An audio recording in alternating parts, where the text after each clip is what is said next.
Magandang gabi po sa inyong lahat. Panibagong vlog, panibagong video na naman. Mayroon naman tayong puntahan, isang isla. Ito po ay sa Sipaway, Negros. Para sa Negros to. Lapit to sa San Carlos. Tingnan nyo. Ito po ay isang isla. Puntahan natin yung isang isla. Mayroon tayong nakita na magandang spot, fishing spot.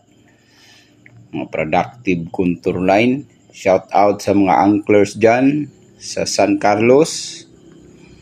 Ito po ay sa San Carlos. Magandang gabi po sa inyong lahat. Yung bago pa lang sa channel natin, huwag niyong kalimutan mag-subscribe. Hit yung notification bell para updated kayo sa mga video ina-upload natin. Kung mayroon kayong gustong papuntahan na lugar, mag-iwan kayo ng comment. Tapos ilagay nyo dyan kung saan nyo gusto para makita natin kung saan yung mga fishing spot dyan. Magandang contour line. Ito po ay sa sa Sipaway naman yan. Ito, island. Puntahan natin to. Meron ito nakita dito, Tanon Strait. Kita nyo? Tingnan nyo, napakagandang fishing spot. Troso. Napakagandang fishing spot to. Yung mga taga nandyan, yung naninirahan dyan, sigurado alam nyo to. Sa gitna ng yung dalawang sapa naman to siguro. Ito. Ano to? Daan. Yan. Kita nyo, pag-abante nyo ng konti dito, marapit lang to sa isla. Ito.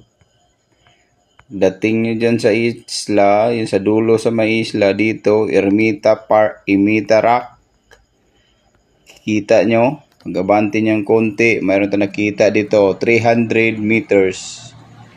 Kita nyo yan, 360 meters, napakagandang productive contour line.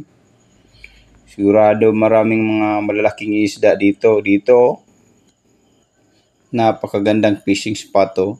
Ito, halos magkaparliha lang.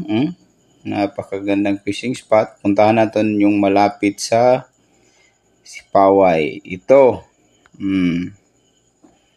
magandang spot. Ito, Ermita. Grabe ang gandang spot to.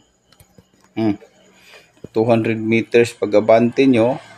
Tapatan nyo to mga master. Yung mga kaibigan natin na anglers dyan. Ito, tapatan nyo to. Ito, maganda to. Lugar na to. Grabe, ang gandang fishing spot. Dito kay sa gilid mag-jig. Kasi na dito yung mga malalaking isda. Refuge.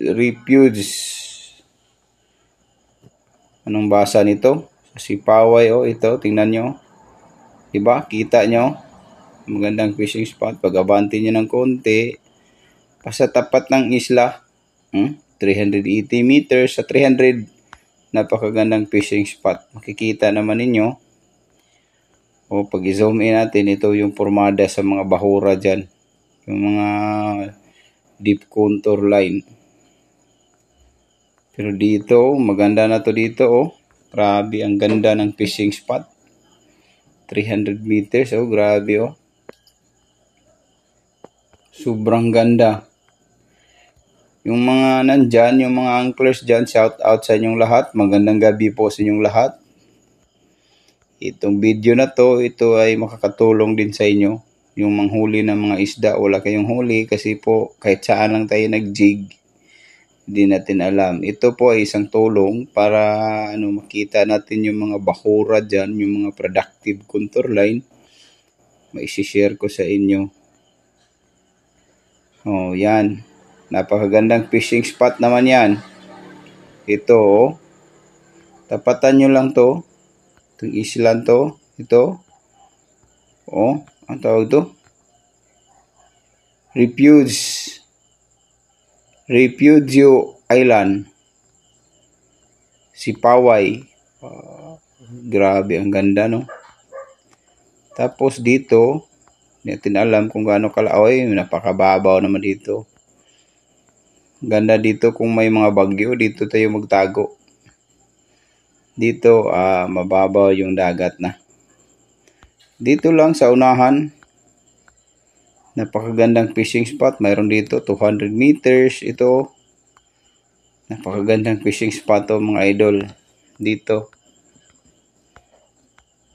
Ito 300. Grabe ang ganda no. Oh, yan nakikita nyo yan. Ito. Grabe ang ganda ng fishing spot. Oh, kita nyo yan. Oh, ito po ay bahagi na i-share ko sa inyo kung saan kayo pwede mag-fishing dyan sa Sipaway. At maraming salamat sa panonood. Yung bago pala sa channel natin, huwag niyong kalimutan mag-subscribe at i-hit yung notification bell para updated kayo sa mga video ina-upload natin. Tapos mag-iwan kayo ng comment kung saan yung lugar na gusto nyo puntahan natin para makita ninyo kung saan yung mga ano dyan, yung mga gandang productive contour line. At maraming salamat sa panonood. Hanggang dito na lang.